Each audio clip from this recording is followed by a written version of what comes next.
Hi, everyone, and welcome to another episode of the Tracerco podcast. I'm Rob Hardy in the UK, and I'm joined as usual by my co host, Bill Rivers in the US. Hey, Bill, how's it going? It is going great, man. Sun's out, birds are shining. There is no rain. That is the most positive thing I can say right now that's going on in our area. No rain for once. Good stuff. All right, so let's get straight into it today because we've got another guest today, haven't we? What? Another guest? That's two, right? That's two Yeah, so far. We're gaining popularity. I like it. yeah. So we've got one of the big hitters from Tracerco today. We've got Mr. Jim Bramlett, who's in charge of the Subsea division. Hey, Jim, how's it going? I'm doing well. How about you, gentlemen? Yeah, great, thanks. Doing great.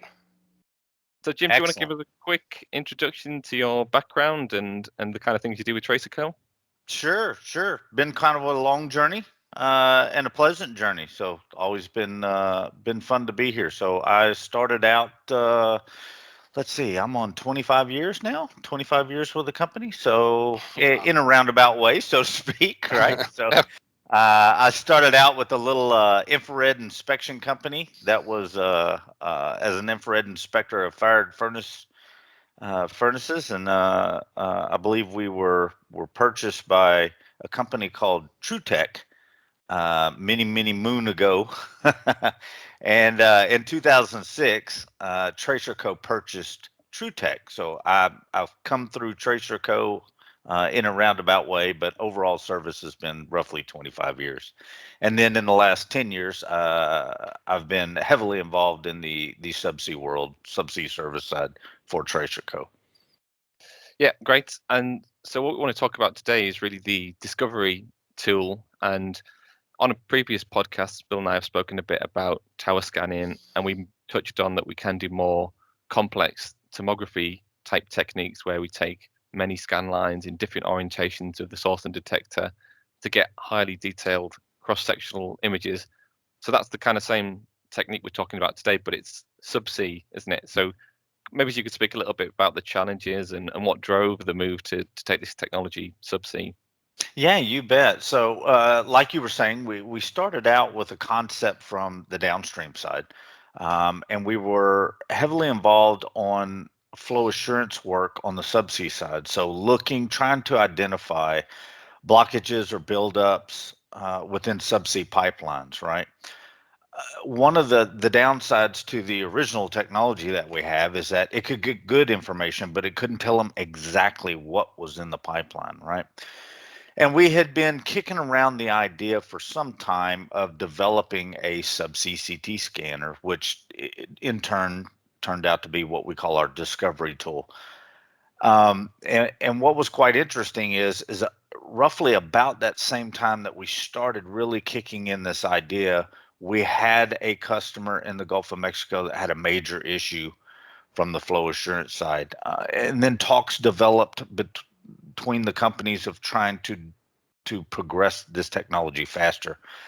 And then due to our just phenomenal in-house expertise that we have over in our PD&I section, they embraced the challenge. We immediately went to work, and we came out with what I consider is just a phenomenal tool that can be used in the subsea world for flow assurance. As part of that, when we started doing our very first FATs with the client for this particular flow assurance project, I had somewhat of an inspection background, again, back from many moon ago, and it was kind of funny. It was kind of like, have you ever sat in a room and watched a dog see something interesting and his ears perk up and his head kind of turns to the side? Well, that was me kind of sitting in the back of the room in the FAT because I saw the inspection side of it immediately. That's what jumped out to me. And then that sent us down a whole nother wormhole of asset integrity with the tool. And to date, the tool is used more for integrity inspections than it is for flow assurance. It's still, don't get me wrong, it's a highly valuable tool for the flow assurance, but there's so many pipelines, especially in the subsea world, that are concrete coated or multi-pipe, so pipe and pipe, pipe and pipe and pipe, heavy wet insulated pipe that can't be inspected by traditional inspection methods.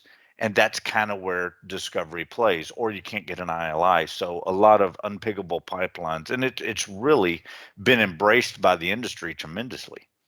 Mm.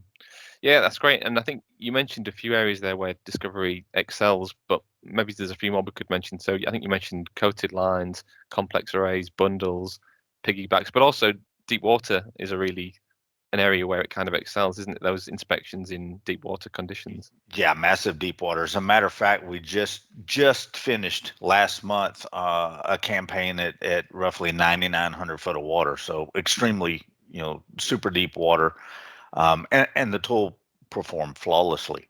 Some of the other applications that we do quite readily are riser inspections, where we go in for um, fitness for service or life extension projects. We do a lot of riser inspections, TTR inspections. We have a massive campaign coming up where we're going to do 21 risers and TTRs for life extension. We've also just completed last year, and we're heading back out. Let's see, next month I believe it is, to do the first repeat scan. Last year we did our first baseline of a brand new pipeline that was put in, where we will monitor the same areas over time and get the corrosion growth rates within the highly susceptible system. So you kind of mentioned a little bit what the tool is about, some of the things it can do. Kind of describe for our audience like what the tool looks like. How does it work? How does it function? So if you can imagine like a C clamp, right? So it's hydraulically operated C clamp. So it looks like a cylinder. It's approximately 6 foot in diameter, 7 foot in diameter, and probably 7-8 foot long. So if you think about relative terms, it's not much smaller than a work class ROV. And that's primarily due to buoyancy, right? So it's an extremely heavy tool. So we've got a lot of buoyancy on the tool itself, but it will hydraulically open, clamp on the pipe. The ROV will deliver us to the pipe. Once we clamp on the pipe, then we have full control of the tool, and we can actually walk the tool. So whatever the distance or length of scan that the customer wants, we can actually walk that tool within funnel orientation. So basically, you just get a piggyback ride from an ROV, drops you on the pipe, you say, "See you later," and then you just kind of go out and do your business and take the pictures as you go along that pipe. Close, but not exactly, right? So we do have an umbilical that is connected to the ROV, and that's how we get our comms, our electric, and our hydraulic function of the tool, right? Gotcha. He doesn't have to necessarily keep a hold of us. As a matter of fact, if we're going to walk it, he's going to let go and just hover in the area of the length of the umbilical, right?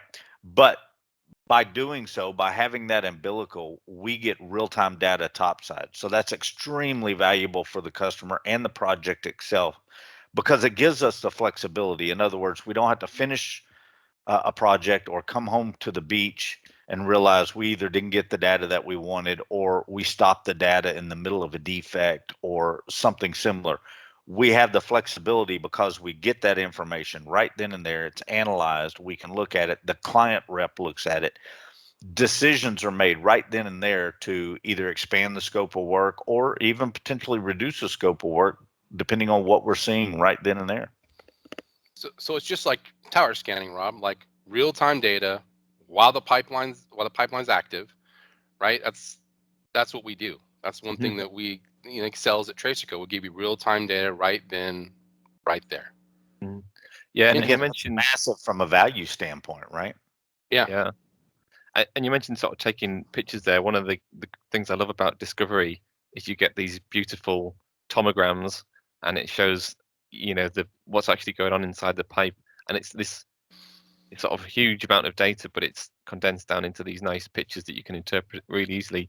And we mentioned that there's applications in integrity and flow assurance. One of my favorite examples of Discovery, Jim, is probably the one where it's the piggyback line, and we were looking at the integrity, but we actually found some data on the flow assurance in the other line as well, didn't we? Yeah, we did. So it had a line that had a piggyback attached to it, right? So very, very difficult to inspect. They can't remove the piggyback line. So we actually had to build an ROV adaptable adapter that would go over both of those lines. Then we would clamp around the adapter and ended up scanning both of those lines all in one scan, right? The target line was a production line, excuse me, and they had a gas line.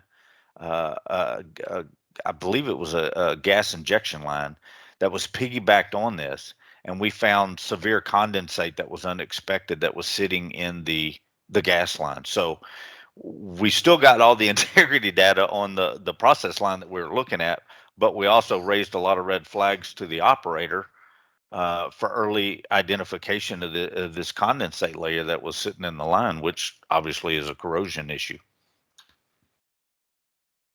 Yeah, I think it's a really good example. And something else we've seen a lot recently is as assets are aging, we're sort of monitoring severe corrosion and actually helping to guide repair strategy and where repair clamps can be positioned and that sort of thing. That's kind of become more popular in the last few years, I think, hasn't it?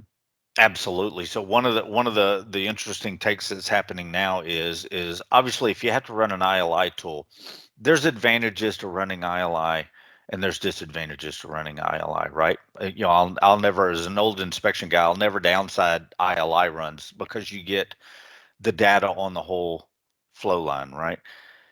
But you've got increased risk of getting the pig stuck. You've got the operators responsible for any damage to the pig itself. You've got potentials for bad runs, and you've got loss of production. Right, that's key. So a lot of times, what we're seeing now is companies will run that ILI run to identify, like Rob said, they'll identify suspect areas or areas of integrity issues. Then over time, if it's bad enough and they need to do a repair, they'll send us down to verify exactly where that location is and get a second reading on it. Or if it's not to the point where they're ready to clamp it, we can go down periodically, like typically every year, and we'll go remonitor those known locations while they're still in full production and start looking at corrosion growth rate. So again, another massive value tool to reduce risk to the operator itself and loss of production. So what is that worth to a customer? I mean, That, you've described some very, things that can go incredibly wrong with the pipeline, but like in tower scanning, when Rob and I were talking about this in a couple podcasts, you can put a dollar figure. Sometimes you get bad product, you get, downtime, and that costs, hundreds of thousands of dollars sometimes per day. What's that worth to a customer? I mean, well, I mean, it's pretty easy to extract from a production standpoint, right? So depending on if it's a gas line, how many scuffs they're being able or pressure they're being able to put through the line, or if it's an oil line, how many barrels per day, right? So let's say you've got a pretty decent chunk at 4,000 or 5,000 barrels of oil per day, right? And you're down several days or several weeks because typically if you're going to run an ILI, you're going to go in and you're going to run some cleaning pigs, you're going to run some gauging pigs, you're going to run some caliper pigs. You're going to progressively pig up to when you put the super expensive tool in. So you're talking about a tool that's worth seven figures more than likely. Plus loss of production, plus these other pigs, plus all the ancillary cost of crews, of pigging crews, of launchers, receivers, all this other infrastructure and equipment that must go into that.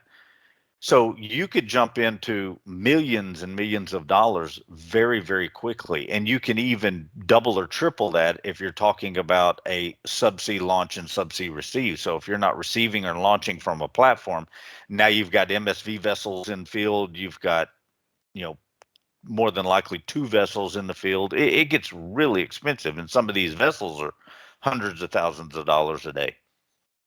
so it adds up pretty quick. So It what we adds up do, extremely quick, right? So if you can, the less amount of time you can spend pigging and the more time you can spend while you're still making, or, you can inspect while you're still making money, the less of a cost burden, much less of a cost burden it is to the operator.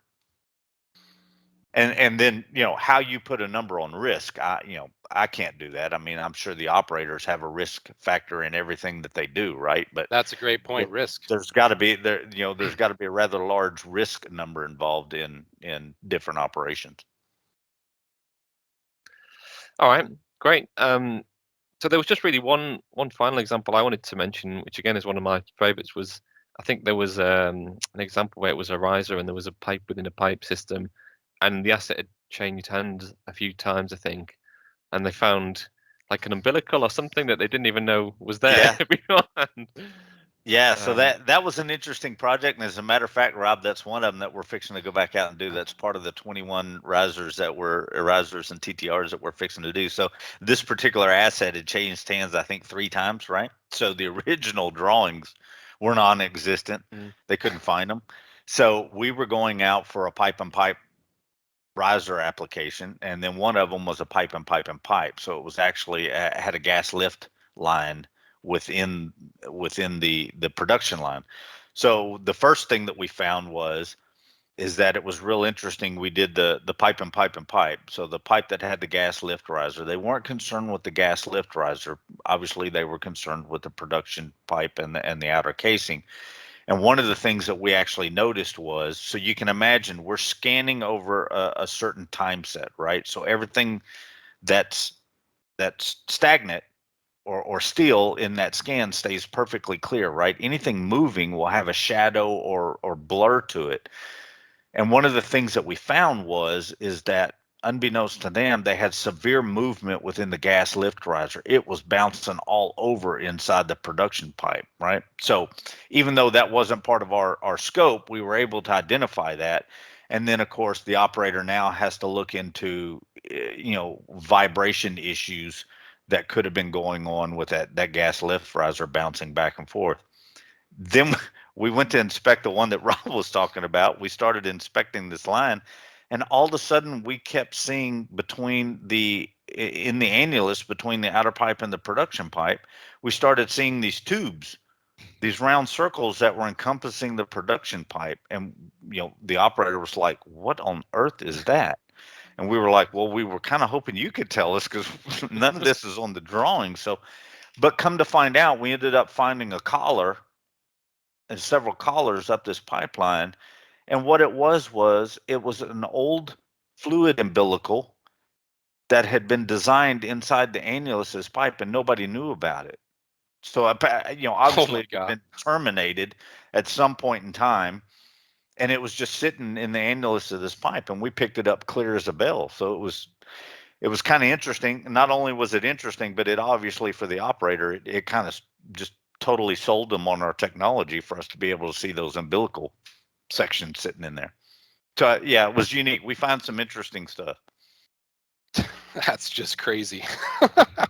Yeah. So, and the tool is so phenomenal. It can even I'll tell y'all one more. On the original job that we did, it was real interesting because we had found I'll give you an example. We had an operator that had a full bore blockage. Luckily, they had sister lines, right? So they were able to take the production out of the line that was blocked, dump it into the sister line, and maintain operation, but not at the levels that they wanted. So they really needed to figure out what we were going to do with the line that was blocked, and what was it blocked with, because they thought they had a hydrate. They had just come off of a turnaround. They knew they had a little bit of elevated DP before they started the turnaround. When they started bringing production back in the line, they blocked off, right? So they immediately thought, okay, we hydrated up. We had some water in the line. We hydrated on restart. So they just started doing some pressure cycling, right? Draw down pressure, hold, raise pressure, try to get it to move. Every time they raised pressure, they got a little movement, and they thought, okay, we're moving this hydrate. So they continued to do that until they maxed pressure on the pipeline. They couldn't get any movement anymore. And at that point, they went, uh-oh. And hence came Tracerco. We developed the tool. We went out there. And what we found a massive asphaltene blockage. And it was really interesting because we saw the changes in the asphaltene as we went down the line. So we not only that, but right before they called us out, because they had asphaltene, they dumped a big big head of xylene on it to try to do a xylene soak on it, right? So we went in, we found the xylene head, we transitioned from the xylene head to a massive full bore blockage asphaltene. Then as we left that full bore blockage asphaltene, we started getting into what we call this honeycomb look. So it was a real dry asphaltene with a bunch of trapped gas into it. And as we went further down the line, it transitioned from this real dry asphaltene to more of a liquid tarry asphaltene that had sloughed down the pipe some. But we still needed to figure out where we had communication to, right? So we had these air bubbles or air pockets that we identified in the asphaltene that was more the honeycomb shape, right?